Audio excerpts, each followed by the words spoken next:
Democrats plotting another coup against President Trump.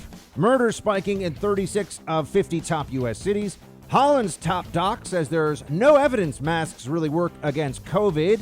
A 7-year-old bar owner sent to jail under lockdown tyranny. Plus, TikTok faces sale or ban.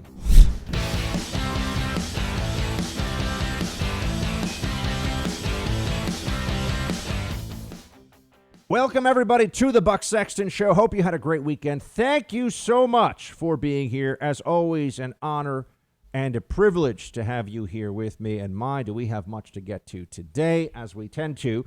I know it's August, but it's August in a presidential election year, which means that there's going to be a lot more going on in the news cycle than there usually would be. And we also have a pandemic raging. We have an anti-COUP protest movement making cities across the country less safe. We have rioters running around in the streets like lunatics on a regular basis, and an economy that no one really knows the full damage done to it until we get out of this current situation, this current state. So that then brings me to what I'm starting to see the early signs of. And it is the Democrats making sure that they use everything they can right now to create an unfalsifiable narrative of Trump cheated if he wins. That's going to be a thing you hear. And even more than that, and this is where I start to get really concerned, you see a movement among Democrats to create narratives, and we know the power of narratives. We know how dangerous they can be. For example, cops kill unarmed black men as part of an epidemic of racism across the country on a continuous and systematic basis. Therefore, let's defund cops. Let's treat law enforcement like they're the enemy. That's a terrible idea, and people are dying because of that. So I think it's important we all keep that in mind here, right? That narratives can push us to make very, very poor decisions. But you have, for example, the story of Russia collusion, which has just faded into the background, even though it was the single most prominent news story of the first 3 years of the Trump presidency. It was all a lie. We used to hear from so-called experts and big-time news journos, multimillionaire anchors on a nightly basis that Christopher Steele, the author of the dossier, was such a brilliant intelligence mind. Clearly, if he wrote this dossier, it must be true. We heard that there were going to be all these massive revelations. Adam Schiff and other Democrat members of Congress promising the other shoe would drop. Tick-tock, tick-tock, any day now. No, that was not true. That was all a lie. And what we saw was that lie wasn't just a media lie used for the purposes of a political weapon against the president, but also used as an excuse within the apparatus of the federal government to go after the president of the United States, to use the law enforcement apparatus to try and create this, not just an investigation, but a prosecutable offense out of nothing, to force an impeachment, to force a destruction of all that so far the Trump administration had been able to accomplish. We see all of this, and we understand very clearly that this was a deep state coup effort, right? We see that they were using these lies beyond just convincing people that Trump was evil, that Trump was bad. They were using them as the basis, as the predicate for investigation, as the justification for spying tools to be used against the president of the United States. And now we see something else happening. The story that's out there about Trump won't concede. Trump won't allow himself to be defeated in this election. It doesn't matter. He won't step down. Now, there's no basis for this, right? There's no reason to believe that this is actually true. But it doesn't matter that it's not true. The same way it didn't matter that Russia collusion was all a big lie. They are going with this. They're doing everything they can here because it is useful for as long as they can get away with it. It's useful to say things like Trump is a fascist. That's absurd. He's had the biggest opening for fascism imaginable, if that's what he had wanted. And look who the real fascists are. Cuomo yelling at people that they need to do what he says or else.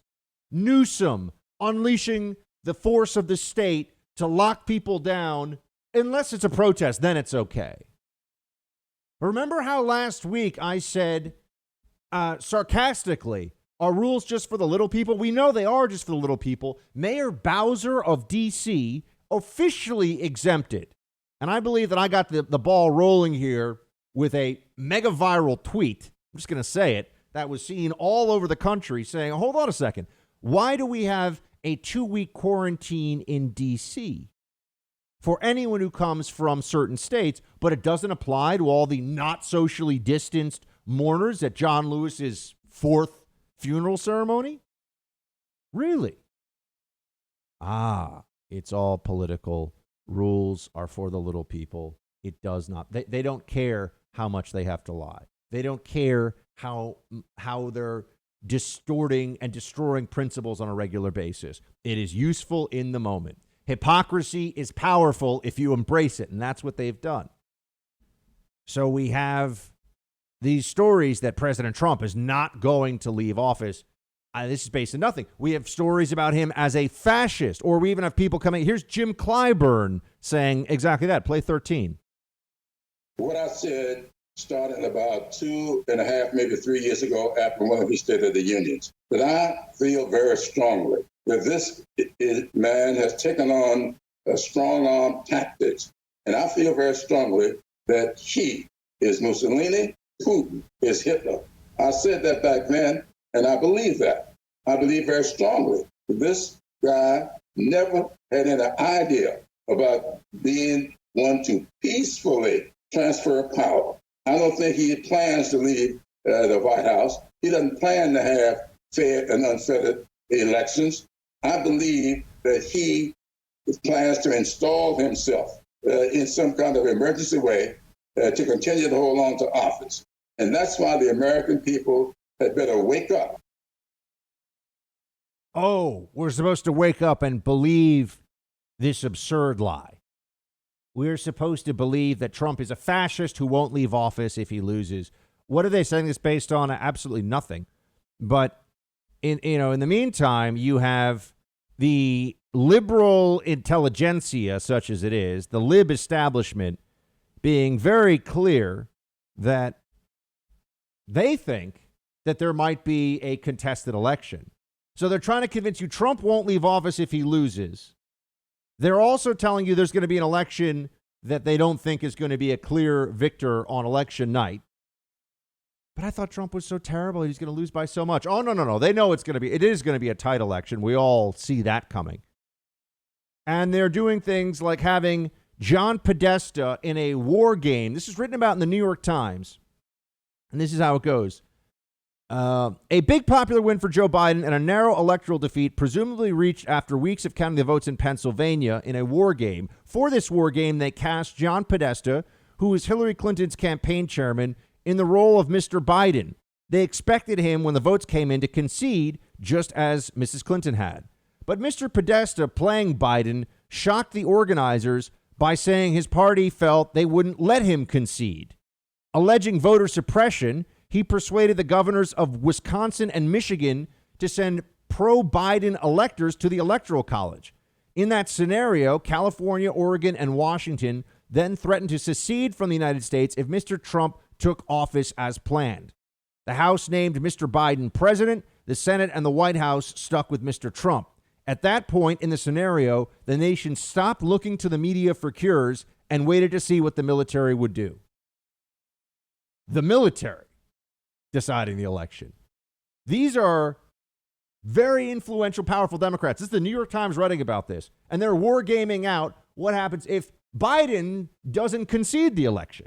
And Democrats say, no, sorry, not letting it happen. Well, hold on a second. I thought they were worried that Trump wouldn't concede the election. Oh, what you're really getting here, I know you could say this is fantasy, this is wargaming. Why would they waste their time on this? This is absurd. Or is it? What you see here is a psychological refusal among the Democrat Party. And I don't mean this just a few Democrats, a few crazies. I'm not talking about Antifa here. I'm talking about the very top levels. Think of how much Trump has deranged them, and this presidency has emotionally wounded Democrats. They can't psychologically process how the country could elect this man. The thought of him being president for 4 years, us going through a pandemic, and then the American people still picking Donald Trump over the Democrat. It doesn't matter who the Democrat is. They simply cannot bear it. They can't bear it to the point where they're considering any and all options to stop it from happening. Given that they already tried the soft coup of the Russia collusion lie and the deep state against Trump, given that they've tried to convince some stealth Democrats, leave behinds in the administration or in the executive branch to use the 25th Amendment to remove Trump from office, all these, that they tried this preposterous impeachment of nothing that didn't go anywhere. Given all these things, what do you think the Democrats are not willing to do the next time around? When you ask yourself that question, you see the options are narrowing with each passing week. They're narrowing, and that's also why they're trying to change the rules now. They will not accept Donald Trump winning 4 more years, just as they didn't accept Trump winning the first 4 years. That is what we're heading for now as a country. Understand that. Understand where we are going. There is no future in which Donald Trump wins re-election and Democrats accept it. So we might as well embrace this fight now. I can't believe that we're losing our home that we didn't even sell. That's what Deborah said when she found out that she was the victim of home title theft, which is a crime that can actually cost you your home. Again, the way this works is not all that complicated. The bad guys find your information online, and then they forge your signature stating you sold your home to them. A lot of people don't even find out about this until the eviction notice arrives. But there's one place you can go to protect yourself from this. One group that I trust, Home Title Lock. Just go to Home Title Lock and use promo code BUCK. You can find out if you're already a victim and even get 30 free days of protection. All you have to do is go to HomeTitleLock.com, use that promo code BUCK, see if your home's title has already been compromised. Home Title Lock can create a virtual barrier online around your home's title. So go to HomeTitleLock.com, use promo code BUCK today.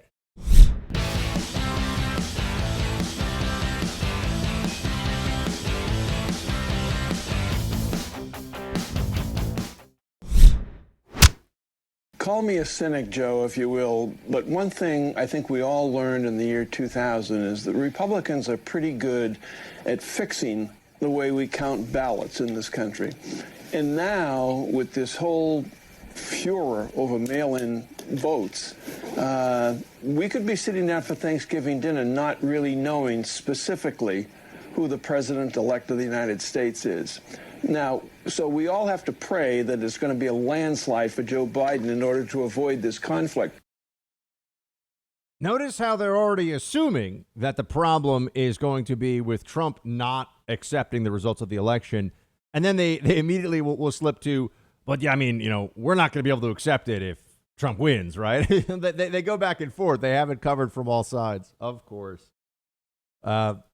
Mail-in ballots. We've run an experiment here in New York for a congressional race with mail-in ballots, and it is being described, even in the New York Times, this is a Democrat primary, as botched. Why the botched New York City primary has become the November nightmare. That's the name of the piece here. Nearly 6 weeks later, 2 congressional races remain undecided, and officials are trading blame over the mishandling of tens of thousands of mail-in ballots.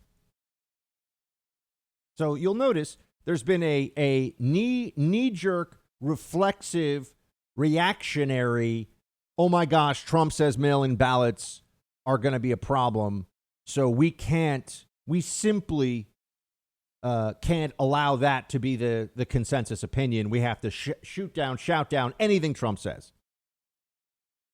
But mail-in ballots are going to be a problem.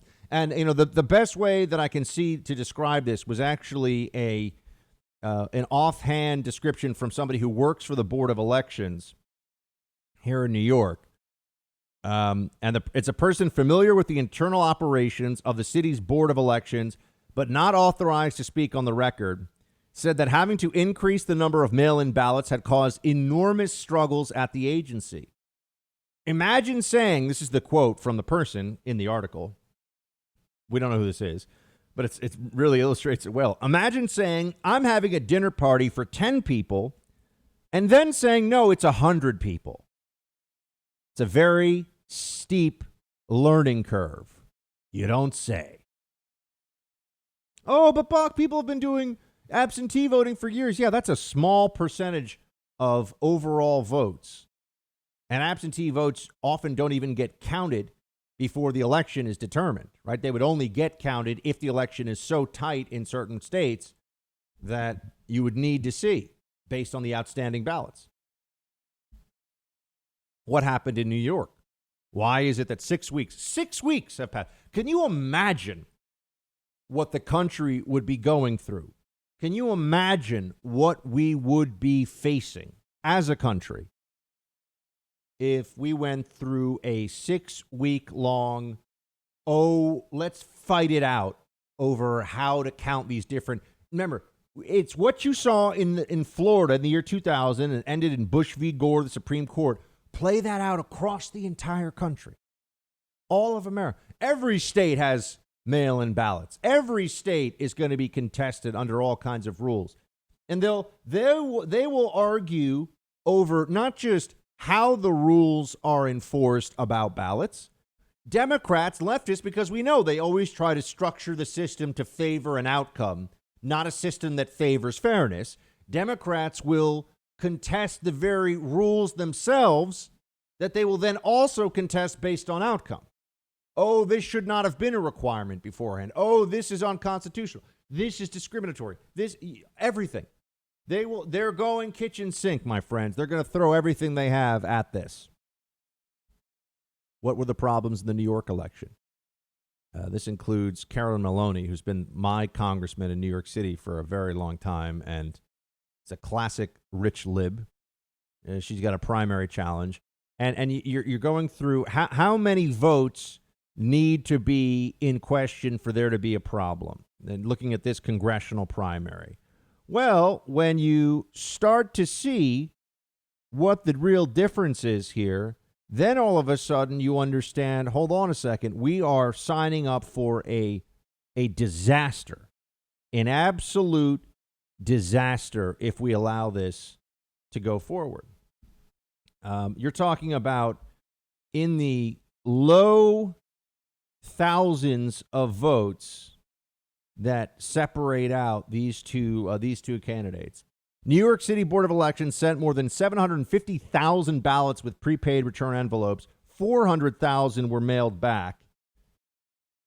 And when you look at the difference in these races, you're talking about a few thousand votes right now separating out who's ahead, who gets to be a member of Congress from who doesn't. And we're going to believe what? That they're going to get it better? Oh, here we go. Mr. Patel trails the incumbent, Representative Karen Maloney, by some 3,700 votes. More than 12,000 ballots have been disqualified. 1,200 of them were missing postmarks. This election is going to turn into a factional fight for control of the United States government if we let the Democrats have their way. Bill O'Reilly here, and I need your help. Millions of Americans who believe that the USA is a noble nation are furious about what they're seeing in the streets. They're angry about anarchy being enabled by a dishonest media that is promoting hatred toward America.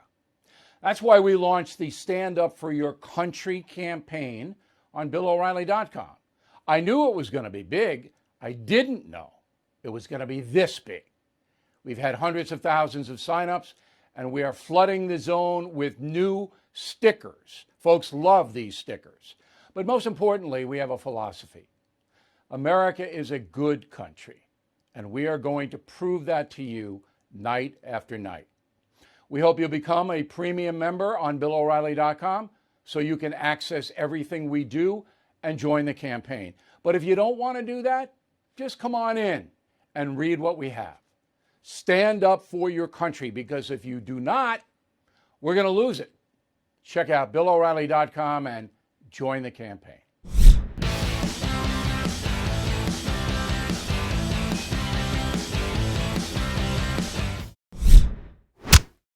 One of the things that are happening, and you're reading about every day, is we have many vaccine candidates are in the final phase of clinical trials, and we expect to have a vaccine available very, very early before the end of the year, far ahead of schedule. There's never been a schedule. The FDA has been great at my instruction, and they're doing it in literally a tiny fraction of the time. This could have taken years.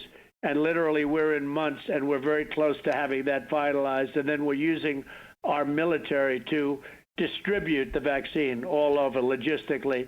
We've also cut mountains of red tape to speed the development of hundreds of new therapeutics and treatments, and that's coming along very well. Remdesivir is already out. It's been very successful. And many other things are happening therapeutically, which is going to be, frankly, as far as I'm concerned, in many respects more important than the vaccine, because you can have people get a shot or have a transfusion and they leave the hospital to get better. Now, if you were trying, speaking of wargaming, to create a circumstance where you could test whether Democrats love power more than the country, whether the media is in fact in this country, the mainstream media, the corporate media, the enemy of the American people. If you were trying to construct the true test of that, even more so than rooting against America in subtle or not so subtle ways during a time of war, saying, "Oh no, we're just about peace, man. We just want the war to end." Things that you've seen the media do in the past. But if you're looking for the purest distillation of their lust for power at the expense of their fellow Americans, I think you may see that in the next 90 days. Because here's what's going to happen. There will be an effort. There'll be an effort underway to undermine the confidence and faith that the American people can have in Operation Warp Speed, which is Trump's name for the all-out get a vaccine program that the federal government's currently engaged in. Now, let me put aside for a second any concerns that anybody has in general about vaccines. That's not a debate I want to have today, and that's not what I'm talking about.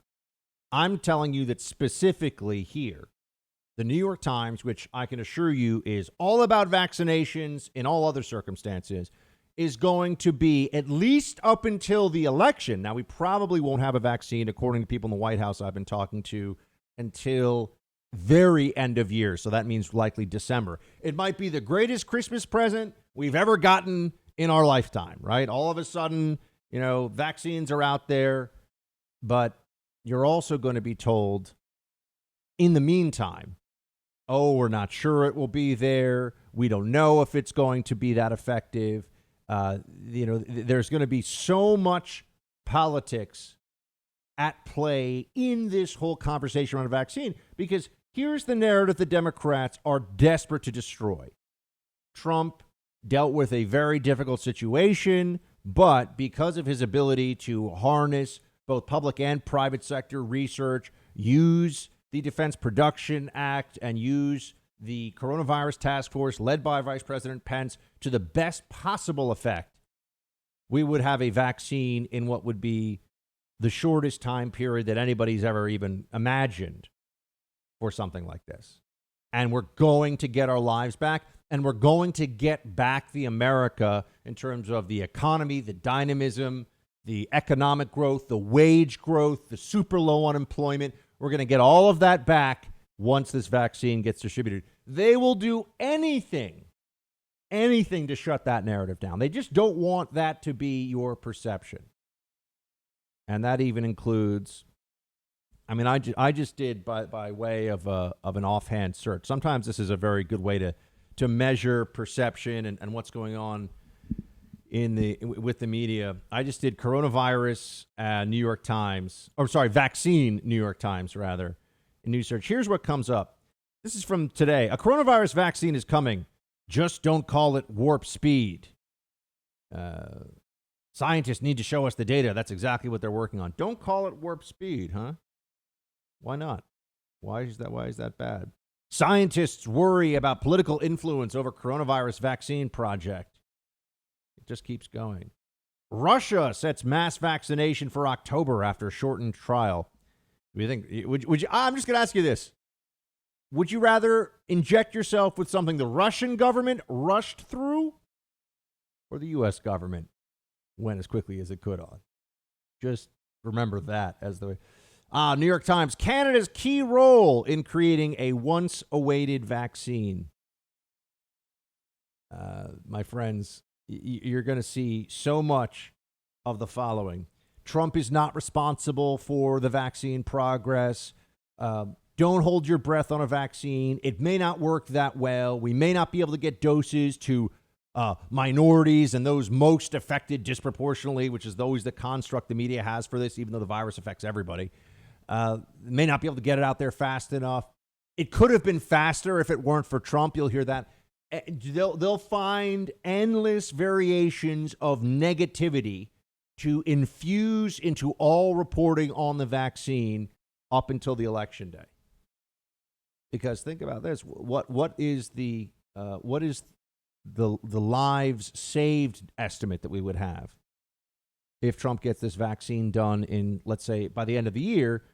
And look, I understand this. Presidents don't fight wars, soldiers do. Presidents don't create a dynamic economy, workers and entrepreneurs and people working in business do, right? So presidents get more and less credit in a lot of ways than they should. But let's understand, Trump has been held responsible by the media for every state failure against COVID, for the bad economy, all this stuff. Well, guess what? He also then needs to be given credit for spearheading a mass vaccination program that may well be setting an unprecedented record here for effectiveness and speed. Right? And he should get credit for that too. They want to make sure that doesn't happen. They want him to get all of the downside, including things he had nothing to do with and that were completely out of his control from the fight against COVID, and none of the upside from success. Because here's the choice they really don't want people to be faced with. Because I think a lot of us know how this would go. Okay, if it turns out Trump can handle the pandemic and we do have a vaccine and we are seeing finally our way out of the woods, so to speak, do you want a Trump economic recovery or a Biden economic recovery? I mean, Biden is the proverbial sack of potatoes that Democrats are saying they would vote for over Trump. Yeah, here I am, corn pop, and we're out there, my legs, I got the sun on them, and I don't know what's going on. You know, I'm just going to yell and stare into the camera, and I've been doing this for like 180 years. And I'm kind of just going to be that guy. That's who they want you to vote for. That's who they think is the dynamic leadership figure that should be in charge of the United States. We're supposed to find out this week who his vice president will be. We will have to see. I feel like they're going to keep delaying that. Better to give the media a talking point for another week or two to get in as many and as diverse an array of names as possible so that we're not talking about Biden, because the vice president thing, that's going to be exciting to everybody in the media for like a couple of weeks. And then they'll probably move on to something else.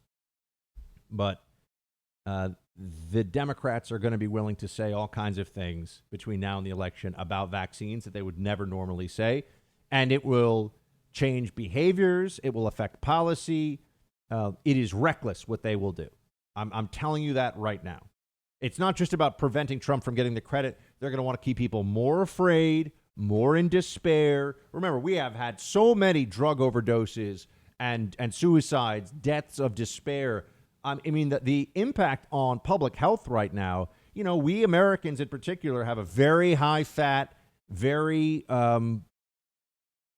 indulgent food culture, and I'm speaking, yes, from a guilty conscience on this one, but we also tend to have a high output and like to be very, aggressive about strength and working out and aerobic exercise. That has been wiped away from millions and millions of us. I know it sounds a little superficial, but it's not. The impact on public health from that is massive, massive. And they're not calculating any of that. They don't care about any of that. They'll continue the lockdowns, and they'll be doubters of the vaccine until Joe Biden gets elected. And then I can assure you, if Biden wins in late November, there'll be all these news stories, or mid to late November, there'll all these news stories of, because of some Biden decisions, now there'll be more vaccine than anybody anticipated. Oh, it turns out the vaccine is really safe. Oh, look at that. We actually have a cure for coronavirus. But they're not going to say it until after the election, because everybody knows that their single biggest asset right now in their pursuit of political power is the misery and the anxiety of the American people. And that's why they need to make sure that the story continues that Trump has done the worst job of anyone. Joe Scarborough, fake Republican, actual Democrat. Play clip 2. So you can go through that laundry list. People aren't making a decision based on his personality. They're making a decision based on just calamitous policies that have put the United States in the worst position of any country on the planet. I mean, we should not be where we are right now. The worst position of any country on the planet. That's just not true. The only real way to measure this would be in per capita deaths from COVID. And when you do that, when you actually adjust for population, guess what? We're in a much better position, have been in a much better position than a whole lot of countries. Also, because Democrats were apoplectic, screaming about how we need to test and test and test more. All this testing need, right? We have all this need for testing. Now we know more about the infected population. I think a lot of other countries, the infection, especially among the younger cohorts, just ripped through them, and people cleared it, and now they're okay. And that's what happened. We are heading toward herd immunity in America. I know you're not supposed to say that. Oh, that's like the most evil and vicious thing imaginable. We are heading toward herd immunity, despite the best efforts of the United States government, of the states, of the Democrat Party, and a lot of Republicans to pretend that we could stop the spread of this virus. It's simply not true. We're heading to herd immunity, but we're doing so with the maximum amount of pain, suffering, stupidity, and economic devastation possible. We have made this whole thing so much worse, and it was going to be bad, but we have made it so much worse. The failure to protect senior citizens. I mean, when you look at the average age of those deceased from this, the median age of those deceased, it's increasingly clear it's over 80. It's people who are at risk from any and all health challenges that could be lethal, right? Whether it's the flu or heart disease or anything else. And instead of an all-out focus to protect those communities, to give our seniors who are 80, 85, another good 15 years of life, if possible, right? Instead of that focus, or more than 15, but, instead of that focus, we have a focus that was on everyone, lock them down, and just smash their face into the nonsense of universal masking, outdoors, always, all the time, endless lockdown, not opening schools. It's a disaster. But it's a disaster that a lot of people have been egging on because you know what the ultimate truth of this situation is? To your average Democrat, and they should do a poll on this question, but to your average Democrat, if asked whether Donald Trump or COVID-19 is the bigger disaster to hit America, I bet you a vast majority would say it is Donald Trump, who is the true pandemic. They are insane.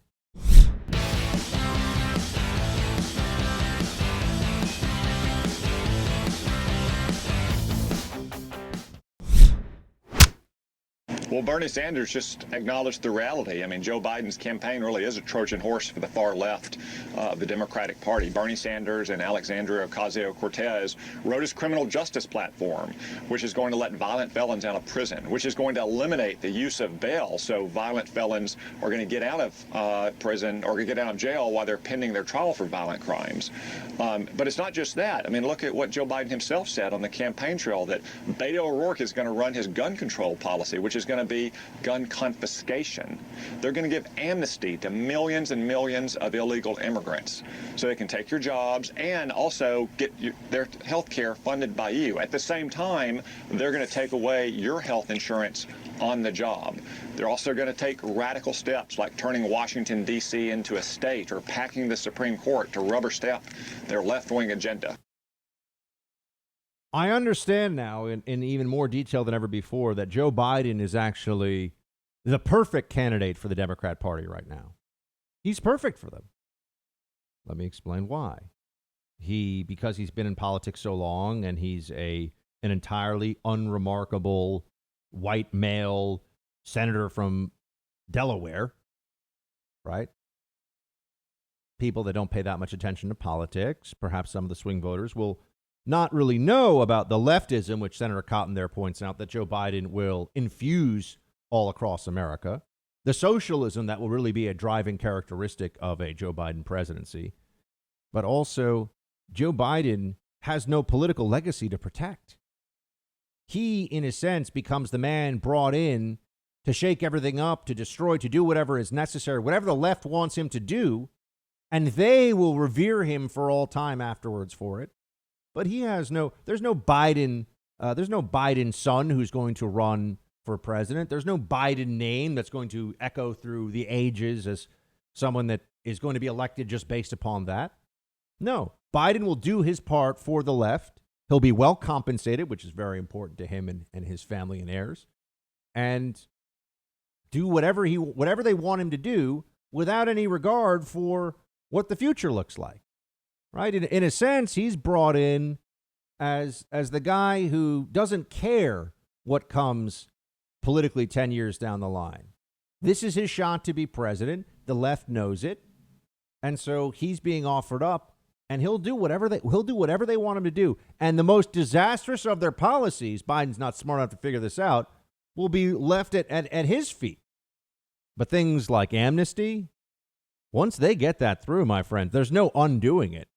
So Biden then just becomes the perfect weapon of the socialist left. That's what's happening.